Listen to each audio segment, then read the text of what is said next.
Hello hi guys. విషయం ఏంటంటే ఈ మధ్య కాలంలో న్యాయ వ్యవస్థ అనేది ఉం, న్యాయ వ్యవస్థ అందరినీ ఒకటే తీరుగా అందరిని ఒకటేలాగా చూస్తుందని చెప్పేసి చెప్తారు చాలా మంది. దాన్ని ఫేక్ అంటారు. అది నీకు కోపం రావచ్చు, ఇంకొకటి మీకు ఇలా అనడానికి మెయిన్ రీజన్ వచ్చేసి మనకి ఈ మధ్య కాలంలో యువతకి పోక్సో కేసు అనేది ఎంత డేంజర్ గా మారిందంటే అంత డేంజర్ గా మారింది.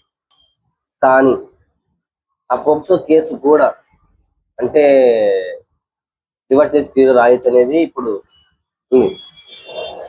రాయొచ్చు కూడా. అది ఎలా అంటే మెయిన్గా సపోర్ట్ ఉంటే, బలమైన సపోర్ట్ ఉంటే ఆ పోక్సో కేసు కూడా ఏం చేయలేని చెప్పేసి చెప్తున్నాం అన్నమాట.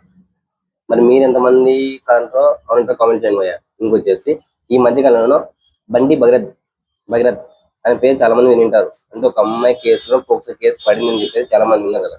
కానీ అతను ఇంకా జైలుకి వెళ్లకుండా ఉండడానికి రీజన్ ఏంటో ఒకటి తెలుస్తుంటారా?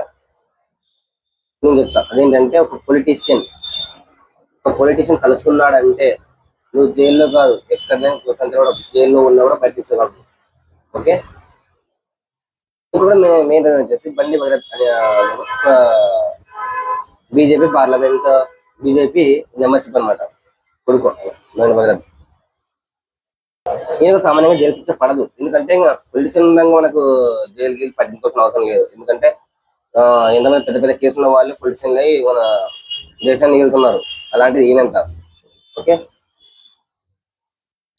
మెయిన్ వచ్చేసి ఈ పోక్సో కేసు కూడా ఒక రీతిలో ఉంటది. ఓకే, ఇది మాత్రం కనుక పక్కన అర్థం చేసుకోండి. డబ్బు ఉంటే చాలు, ప్రస్తుతానికి డబ్బు పొలిటీషియన్ ఉంటే సపోర్ట్ ఉంటే చాలు అన్ని రుణమాఫీ అని. మరి మీరు ఎంతమంది కామెంట్ అంటారో కామెంట్ చేయండి.